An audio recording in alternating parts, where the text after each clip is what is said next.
Good morning, or good night, or good evening to wherever you are watching this video. Uh, just doing another update, and I don't sound too good. It's just the pollen count here is really high, and my allergies are kicking in pretty heavy. My eyes are killing me; they're burning basically. But it is 6:47 a.m. here, and I've been up since. Well, I haven't really slept, so. But we're still having small aftershocks, at least where I'm at.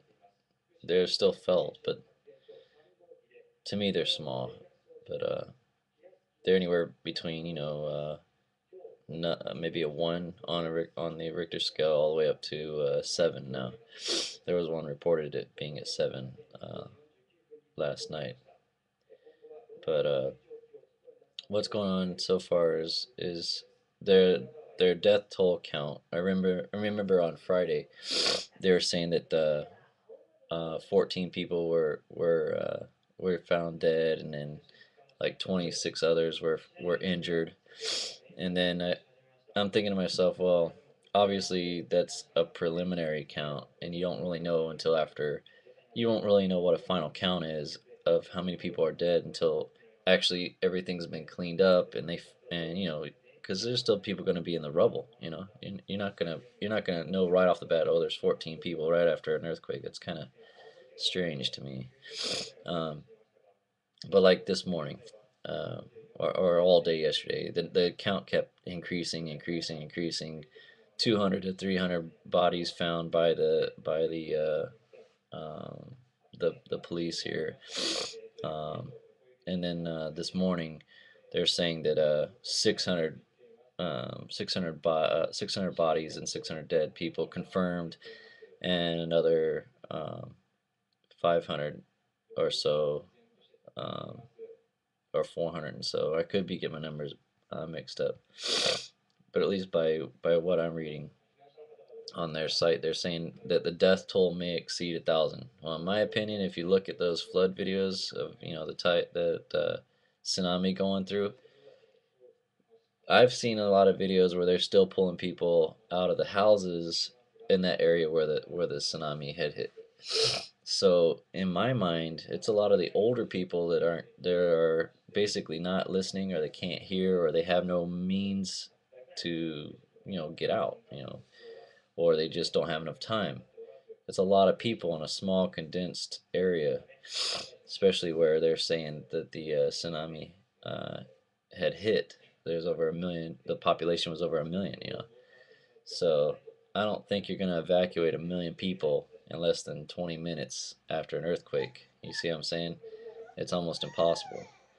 And most people that feel the first earthquake or whatever, depending on the severity, and they're looking around, well, okay, so the worst is over. They'll probably just go about their normal days and their normal lives, as I see it, as most Japanese people do here. It's just a normal occurrence of an earthquake, and nothing else is going on. But you watch the news, and it's on every news channel. It's just running 24/7 so far. Um, well, it hasn't been 7 days yet, but you get what I'm saying. Um, but they're saying that it was a hydrogen leak or a hydrogen explosion at that nuclear plant, and only a little bit of radiation was leaked out. Um, Not sure. I can't confirm that, but that's what they say. So, um, I'm just looking over the news. Basically, three patients in the Fukushima area supposedly got some kind of radiation exposure. So makes you wonder how how did three people out of a hospital that probably has hundreds of people in it, only those three people got radiation exposure? Were they outside? Were they standing next to the area or window and looking at it and watching it? I don't know how that works, but maybe you guys might know.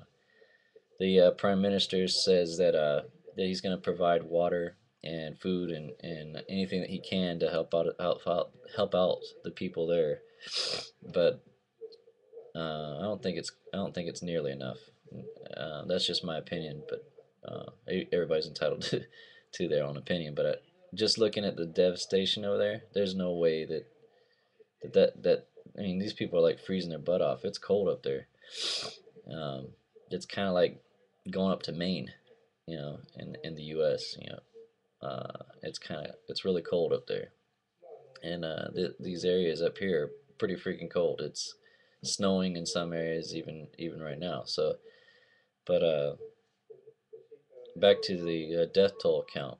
If I look around here and I click on the stories and read on most of that stuff, a lot of these people, they're just showing numbers of the death tolls.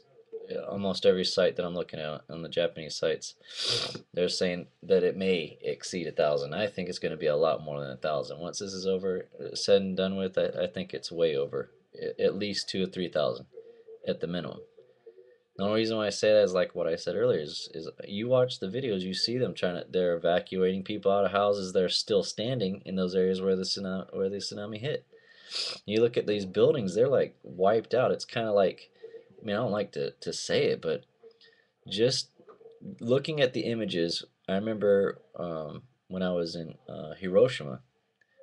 I mean, I wasn't there during that time of the war and everything, but just going to the memorial park and going into the museum, you can see they got pictures of the before and the after, and that's kind of what it reminds me of. If you look at the after pictures of Hiroshima, all wiped out, only maybe one or two buildings standing. That's kind of what it looks like with the tsunami. It came in and wiped out basically all of the wooden buildings, all the wooden houses that weren't structurally all concrete.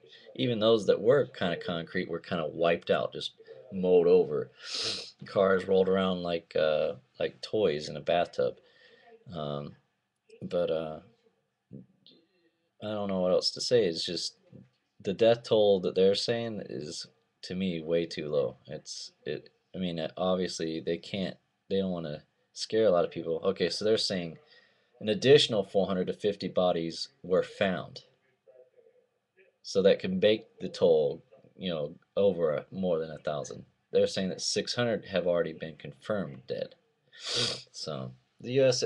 has sent people um, to help out with it, um, which I guess they should. It kind of. I mean, it's not really their obligation to do it, but it kind of is their obligation to do it, just because of how the U.S. Stands uh, in the political realm. Um, Japan is our ally. You have to take care of your allies. So that makes sense to me. If we were in trouble, Japan would help out. Japan's helped out many countries that have had problems, with even the earthquake stuff down there in where was that at? South of the border of the U.S. Ain't even really a border. Near Cuba, but you know what I'm talking about. Hades. There you go. Hades. It just hit me right now. But Japan helped out there. I mean, in any other crisis that has been pretty much overwhelming, Japan's been able to, send people out and help out. So it's only, fair turn that someone turns around and does the same thing. I mean, I don't know. I'm just speaking my mind, speak a little bit of my opinion, but you guys tell me what you think.